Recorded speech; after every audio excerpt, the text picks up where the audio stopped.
ගහගන්න වැද්දොත් පාවිච්චි කරපු තදින් පහර දෙන කියොකුෂින් කරාටේත් හොල්මන් කරපු high energy boxing නොහොත් තයිකිකෙන්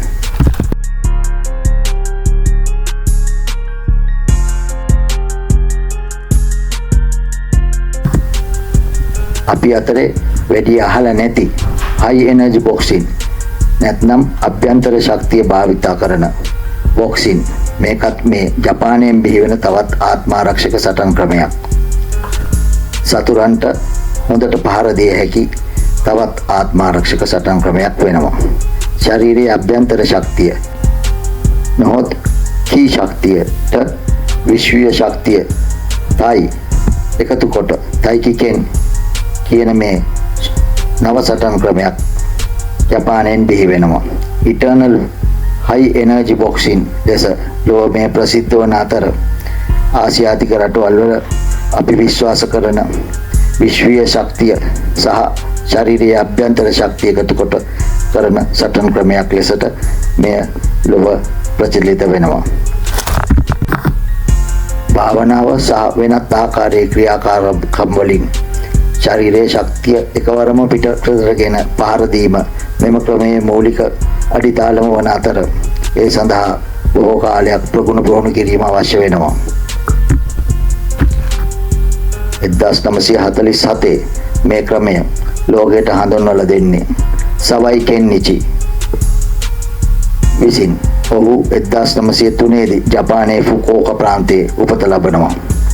කුඩා කල සිටම සටන් ක්‍රමවලට ආශා කරන මොහු කෝදෝකාන් ජූඩෝ, ජූජිත්සු, ඉයයිඩෝ, කෙන්ඩෝ වගේ සටන් ක්‍රම පුහුණු කරලා තියෙනවා.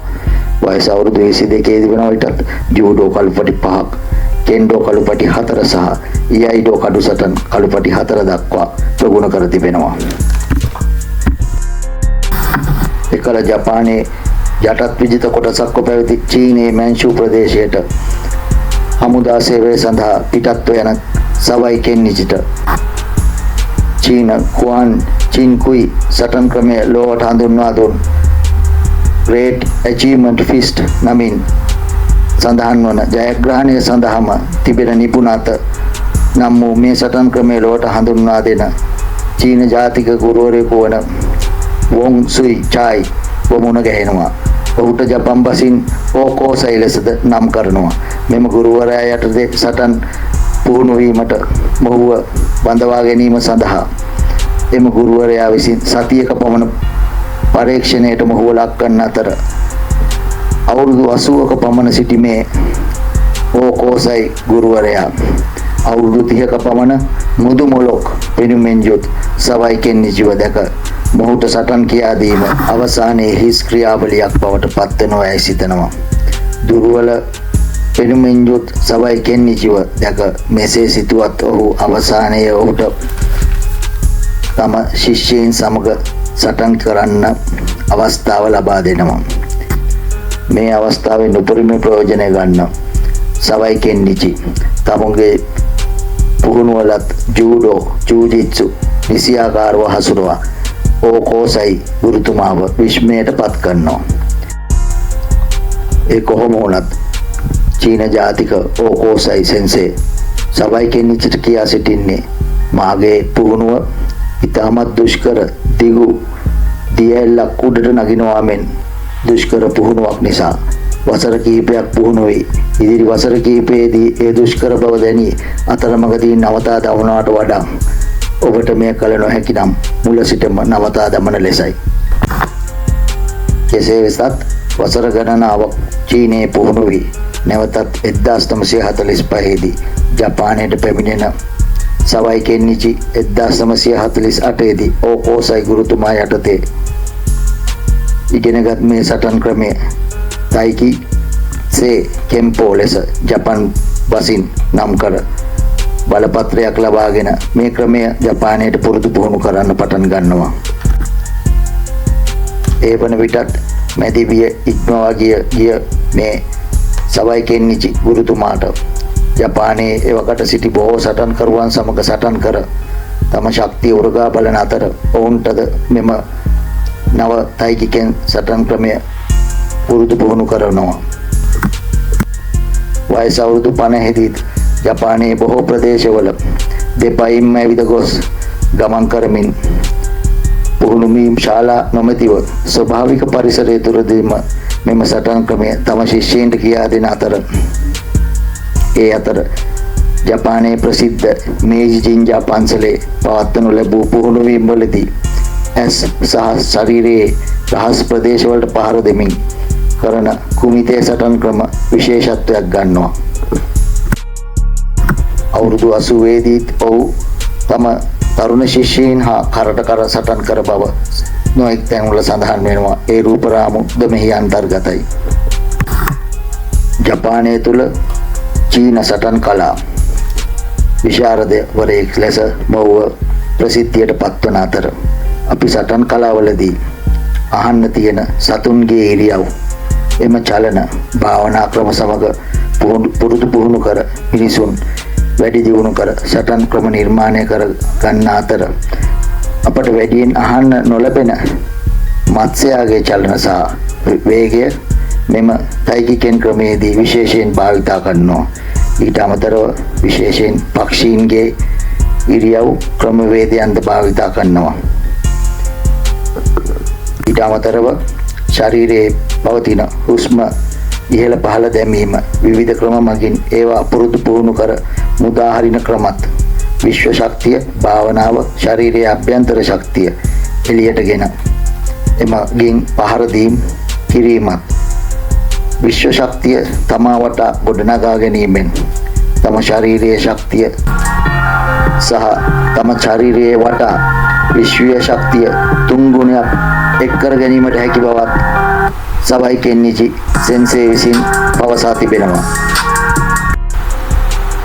කියකුෂින් කායිකාන් සෝසෙත්සුෂා සෝසයි මත්සත්සු ඔයාමා තොමෝ ෆුකයි කෝරියෝගා ආරි මෙහෙමත් සඳහන් වෙනවා. ඒ කියන්නේ එකල ලෝක ප්‍රසිද්ධ සටන් ගුරුවරයෙකු සෝසයි මත්සත්සු ඔයාමා කියකුෂින් කරාටේ නිර්මාතෘ වරයාද මෙම සවයි කෙන්නිචි සෙන්සේ සමග සම්බන්ධකම් පවත්වලා තියෙනවා. සවයි කෙන්නිචි සෙන්සේගෙන් ගුරුහරුකම් ලබා ගැනීම උපාය ශිල්පී ඥානයන් හුවමාරු කර ගැනීම වගේම ඔහු සමග සටන් පවත්වාද තිබෙනවා. ඒ රූපරාමු මෙහි අන්තර්ගතයි. මාසොයාමා විසින් තමුන් ඉගෙනගත් මේ තයිකිකෙන් සටන් ක්‍රමයේ සමහර කොටස් තමුන්ගේ කියකුෂීන් කරාටේ සටන් ශෛලයට යම් ආකාරයකින් සමහරක් කොටස් ඔබ්බවා ඇති බවද පෙනී යනවා. ඒ අතර කියකුෂීන් ශූරීන් විසින්ද මෙම තයිකිකෙන් ක්‍රමය බොහෝ සෙයින් ඉගෙනගෙන අනුගමනය කරන ලද විශේෂ පුද්ගලයන් කොටසක්ද සිටිනවා.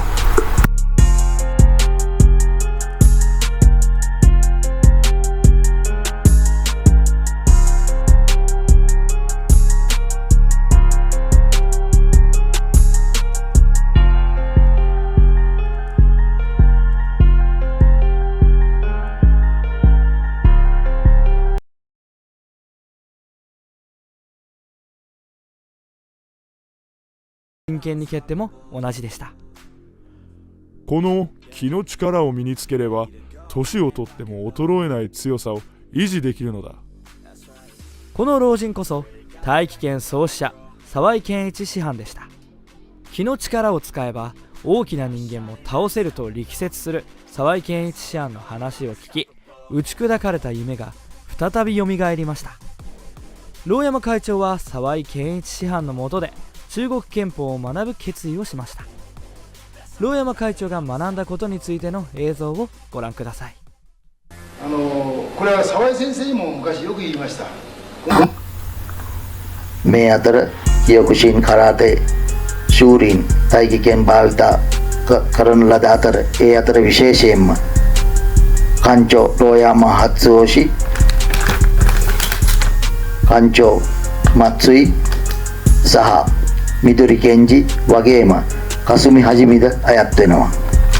ඔවුන් ලෝක ශූර සටන්කරුවන් වන අතර ලෝකයේ සිටින අනිත් සටන්කරුවන්ට ඔවුන් හා සටන් කළහොත් ඔවුන්ගේ පහරවල් වලින් එම සටන්කරුවන් විසිවී යන බවද සඳහන් වෙනවා. ඒ ඔවුන් තයිකිකෙන් සටන් ක්‍රමය විශේෂයෙන්ම හදාරා තිබූ බව නිසා කියවෙනවා.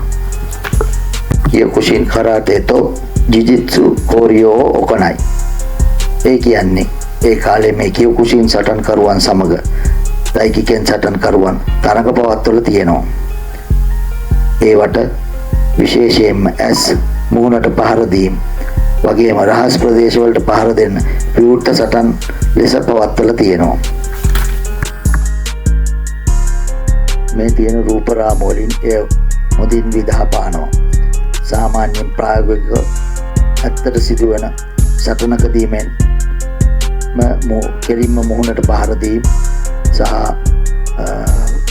වෙනත් ප්‍රදේශවල වලට පහර දීමේදී සිදුවන අතර ඉතාමත් දැඩි සටනක් ලෙස මේවා අපිට දැක බලා ගන්න පුළුවන්.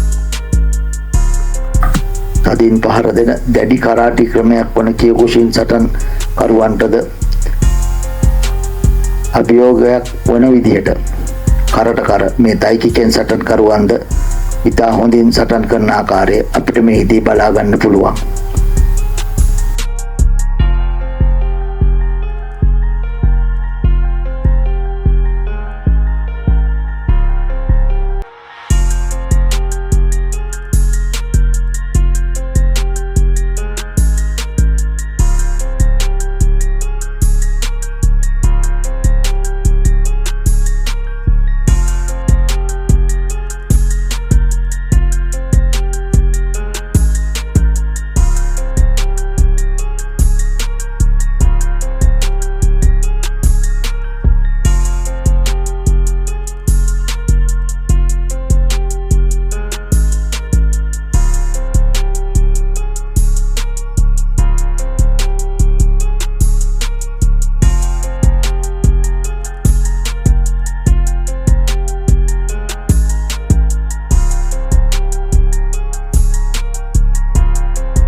ඉතින් අපිට මේ high energy boxing north eternal power boxing තයිකිකෙන් ලෝකයට හඳුන්වලා දීපු සවයි කෙන්නිචි ගුරුතුමා 1989 දී අප අතරින් වෙන්ව යනවා.